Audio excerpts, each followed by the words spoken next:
Alright, time for the Forspoken review.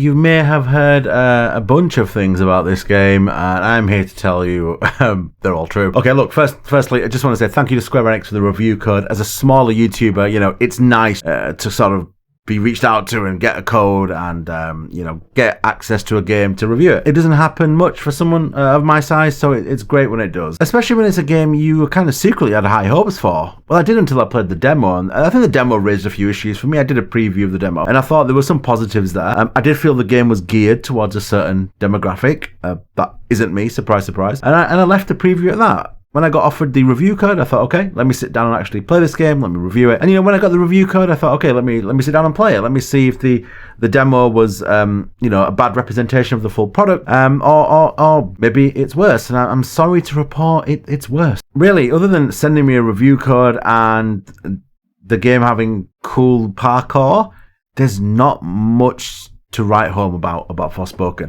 I think as a reviewer, you have to call out games that package them as this flashy, cool thing, but actually they are mediocre. And this game has so many elements to it that I've had so little effort put into them. You know, I can't sit here and praise the game. For me, I don't expect groundbreaking innovation on every single game I play. I don't expect, you know, crazy originality or something to break the mold or push the medium forward. I don't expect a masterpiece, but I do need a game to do the basics well. And I'm sorry, but Forspoken doesn't do many basics well at all. So as you know, I start off the video with like my conclusion and closing thoughts, and then later on in the video, we break down individual elements and really go through my process of how I came to my original conclusion. Forspoken has a myriad of technical issues. It's a shame it looks like a PS4.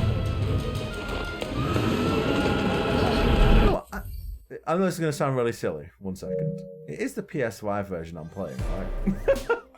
They did give me a code for the yeah, it is the PS5 version, okay. That's probably a bad sign, I had to check that. Optimization issues, and I played the PS5 version. It has mediocre combat for about 7 hours of the runtime, and that is half the game. This game lasts between 12 and 15 hours. If you do all the side quests, it could possibly go for 30 hours. But why would you? Forspoken has bang average writing, tropes out the wazoo. I just move shit with my freaking mind! Yeah, okay, that is something I do now. I do magic, talk to sentient cuffs, kill jacked up beasts. You know what?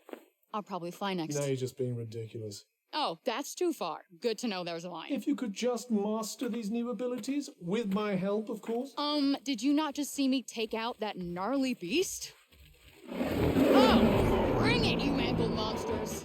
An enemy variety that honestly would be better served in an Animal Crossing game than in a game about some magical, mystical world. Eventually, the combat is more style over substance. It takes you about 7 hours to get to that point. Forspoken's flashy combat and parkour looks fun, and it can be fun, but there's just not enough core mechanics in there to make it anything other than a button mashing exercise. Now, with the combat lacking, the other issue is that there's nothing to make up for the cavernous open world that is so bland and monotonous. There's no kind of switch ups in gameplay to break up the repetitive button mashing combat, and there's no genuinely fun boss fights, I'd say, other than one. There's like one boss fight that's good. This is actually the first time a cutscene's genuinely gripped me in the game. It's probably because she's actually really well acted, I think, the sorceress woman. I really enjoyed it, actually. The rest are poor. There's nothing. I left this game just thinking in my head, poor. This game is just poor. I've not even touched on the terrible implementation of cutscenes, almost like a throwback to a bygone era. I don't know, PlayStation 2 maybe? What is this achieving? And it's a brutally slow stealth section as well. You can't move until she moves.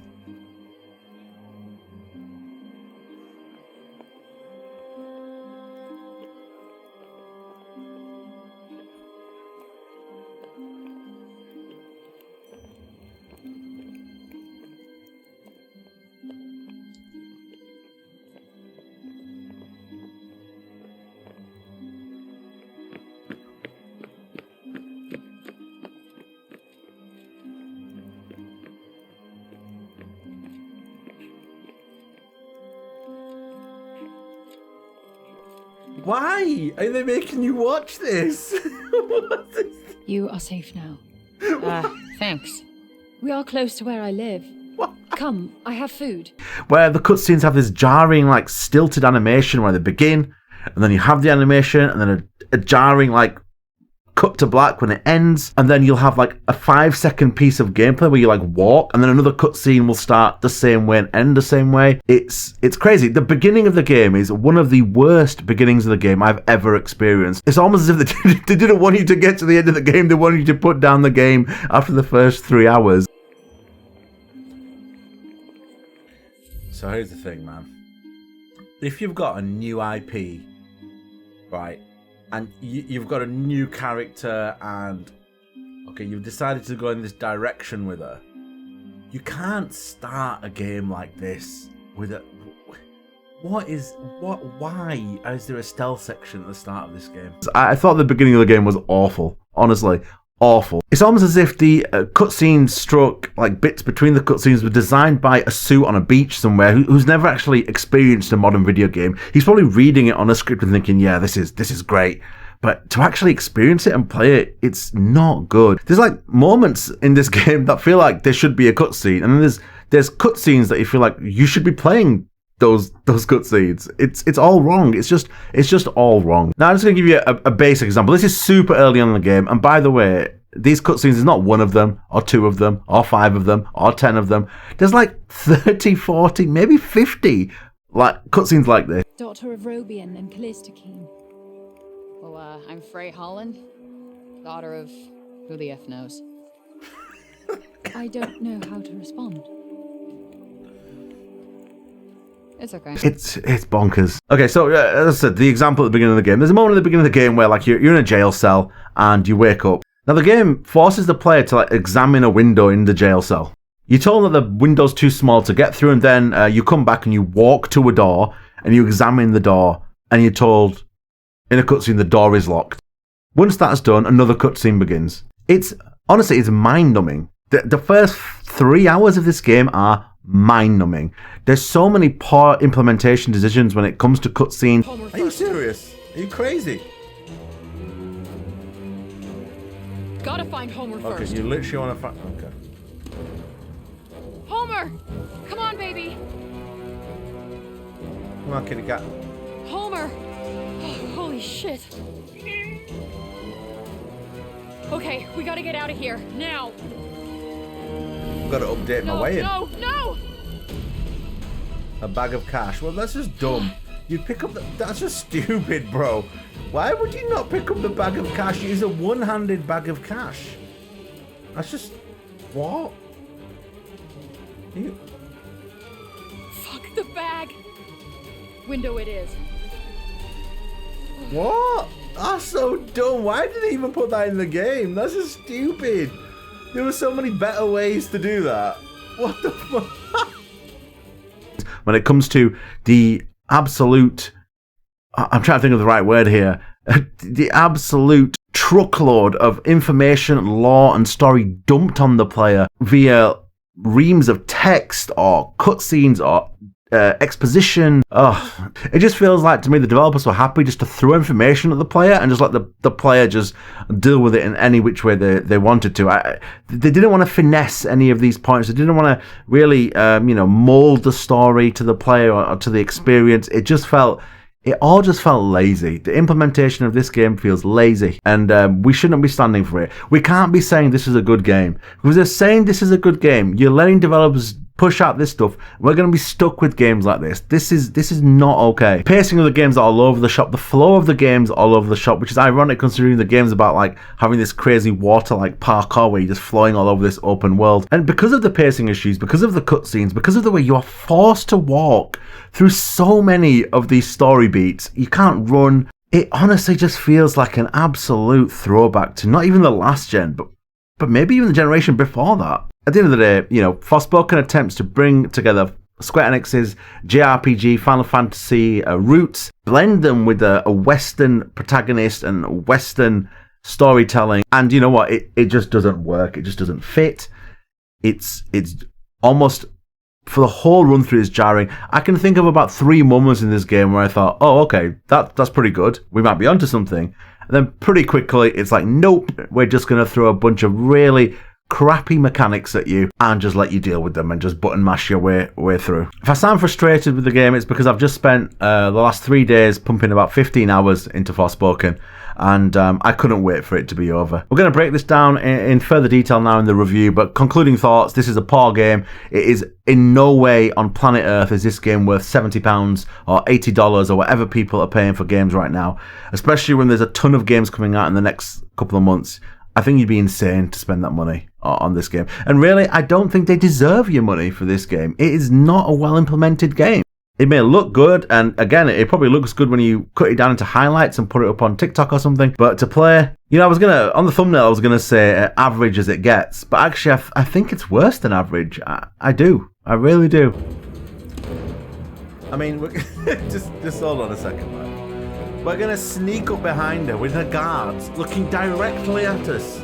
They're literally right there. Girl needs your help. Your entreaties of you. Your daughter aids the interloper. And what's worse, she refuses to reveal her whereabouts. Someone must pay for such treachery. Understand. Stand aside. Listen to me.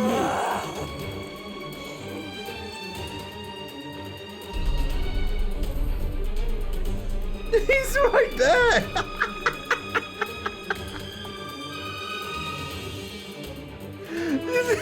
He's literally right there. The fuck? What? Anyway, I'm giving Forspoken a poor rating, and I would avoid it, in all honesty. It's not good. It doesn't really have any features which I would say are good. Honestly. Not one. Weirdly enough, the full kind of scope of the combat is only unveiled to you and given to you as a player with about 30 minutes left in the game. It's a bonkers decision. It's like, what drove that decision? Following on from the combat, Camara. The camera in this game, man. Like, it's got a lock on. And when you lock on to an enemy, first of all, it doesn't stay locked on. The lock on will switch, so it's not really a lock on. And then when you're doing the attacks, the camera cannot keep up with Frey's pace. It cannot. You'll be staring up in the sky, down at the floor, round and round in circles. The camera is, again, it just feels thrown in. It feels like there was no thought given to the way the camera was going to work with the speed of Frey and the speed of her parkour in combat. It just feels like zero thought was given to that. With the focus being on flashy moves and flashy spells in the combat, sadly there's no attention paid to either enemy variety, enemy movesets, or visual clarity in the combat. A lot of the time you throw these spells out and you can't see anything. Like, I'm trying to keep a straight face while doing this and trying not to make this just a massive like hate video on the game. I don't like to hate. I don't like to use the word hate. But you have to protect people's money investment in games, and you know, these are flaws. I think, like, if you were to take a lot of these flaws in isolation, you could get away with it if the other aspects of the game were good. But man, almost every aspect of this game is not done with any proper care and attention. And just when the game threatens to be good, it just pulls the rug out from under itself. It shoots itself in the foot. I'll give you one example. Later on in the game, you end up going back to New York. It's via one of these sorceresses you meet. And it sounds cool. It looks like it's going to get cool. And then what proceeds is, it's 90 minutes of you going down some streets in New York and being hemmed in by these invisible stroke semi-visible barriers and having to destroy lanterns that spawn zombies. And you do this for about 1.5 hours. This isn't, I'm not trying to big up the point and make it seem worse than it is. Honestly, you walk down a street, a lantern spawns, you have loads of zombies, you got to kill them, a barrier drops on the lantern, you kill the lantern. Repeat. And at this bit, honestly, I'm not joking, at the end of this section, the boss is a giant lantern.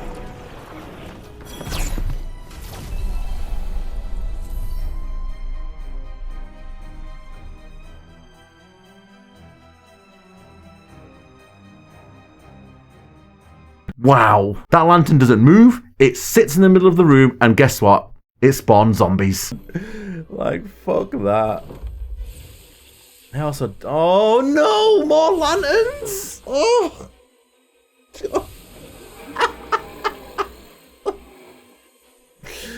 Oh! Help. Shit. Indeed. On to technical performance. Look, I'm not Digital Foundry, but I'm telling you, there's something weird about the lighting in this game. Aren't I glad to see you? The lighting in this game, something about the lighting or the texture, something's just off. And it has been since the first minute. Look at that. Look at that TV. What the fuck is this PS3? What the hell? There's something very weird about the textures, about their definition. It does not look like a PS5 game. Now, I don't have Final Fantasy 15, but I'm pretty certain if I did still have it, Final Fantasy 15 looked better than this game. Unless my rose-tinted glasses are remembering this completely incorrectly, leave a comment if you agree or disagree, but I swear Final Fantasy 15 looked better than this. This game looks terrible for a PS5 game. I've read some people say, oh, the world is beautiful. What? What in the world is beautiful? It's literally brown and green. The writing has been mocked a lot, and there's been a lot of memes and stuff about a certain cutscene at the start of the game. The writing isn't as bad as that cutscene makes out, but the writing isn't good either. Okay, Mr. Axe Murderer. I'm gonna come towards you and take off your mask. You're gonna be cool or uncool.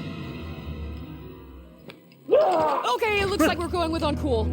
So I'm gonna let you chill in my grass prison while I go and look for the journals. It's generic. It's very much teenager, rebellious teenager with mommy and daddy issues. On the performance issues as well, I just want to say this game rarely maintains 60 FPS, and that is amazing considering how poor the textures are, how some of the vast open areas, they honestly look like a PS4 game, and an early PS4 game at that. In the combat, the frames are never 60 FPS, never. It really struggles in combat. The lighting in the cutscene goes from poor to okay. Sometimes you'll be staring at someone's face in a cutscene and the lighting will either just vanish or a layer of lighting will just disappear. The final levels are, honestly, a great summary of the whole game. The final level is you in a circular room, alligators, wolves, and I think it's birds. Yeah, birds spawn. And you've just got to destroy these alligators, birds, and wolves. And then you go into the next room, and then the boss spawns. The final boss, again, it just looks terrible. It's like they didn't do an extra couple of passes on the graphics. It's like they were made to rush out the game, and they should have done a couple of more passes on the graphics to make it look more defined, to make the resolution better on the textures, to make the lighting better, to make the lighting actually work at all moments. I want to talk about some positives. The ending's actually all right. I won't spoil the story. I mean, you're probably not going to play it after this review, but the ending's all right. The emotions connected with the main character and her upbringing and her parentage and all that stuff is pretty decent. There's some moments that moved me. There's one good boss fight that involves one of the sorceresses, but other than that, I'm happy the game was only 12 hours, because if that was 30 hours, I do not think I'm making it to the end. I really don't. I really don't think I would have made it to the end if the main story was 30 hours. Also, just about the ending as well, laughably at the end, there's this choice to either fight the final boss or go back home to New York and just not fight the final boss. So I thought, okay, let me experiment with this. That's interesting. So I clicked the go back to New York option, and I'm not joking. It's about a 10-second cutscene of you and a cat, and the credits roll.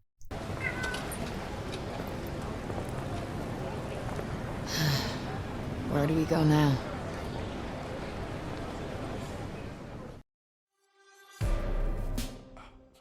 That was it. That shows you the effort they've put in here. Look, the game's repetitive. There's no breaking gameplay. It's very button mashy. They don't give you a skill set that's even vaguely engaging until 7 hours into the game. Luckily, I knew about that because I'd played the demo. I do wonder if I didn't play the demo, would I have even got to that 7-hour mark? I don't think many people will. The open world is empty, monotonous, bland. Yeah, it's got no soul to it. The beginning is slow, the pacing is bad. The flow of the game is broken by endless cutscenes. Overall, this is not a good game, and I would be very, very wary of paying serious money for Forspoken. That's it, really. I've really got... I don't like doing mega negative reviews. I'm like a super positive guy. Even Callisto Protocol, which I thought had so many issues, I found positives in Callisto Protocol. I struggle to find positives in this game. Look, if you're a parent or an uncle like I am, looking at buying a video game for your nieces or nephews or whatever, maybe they would enjoy this because they wouldn't be looking at it critically. They just kind of take the main character as it is, possibly relate to them, and just enjoy it for what it is, a button mashing, flashy exercise. A flashy exercise in button mashing would have been a better way to put that. And that is really what this is. A mediocre game with flashy combat that runs at about 25 frames per second. Peace. Dead Space Remake, please. That's 2 bad games, AAA games I've played in a row now. Callisto Protocol and this. Please, Dead Space Remake, be good. I beg you. Like, subscribe if you want, man. Leave a comment, please. What do you think of this game? Am I being too harsh on it? Yeah, good night.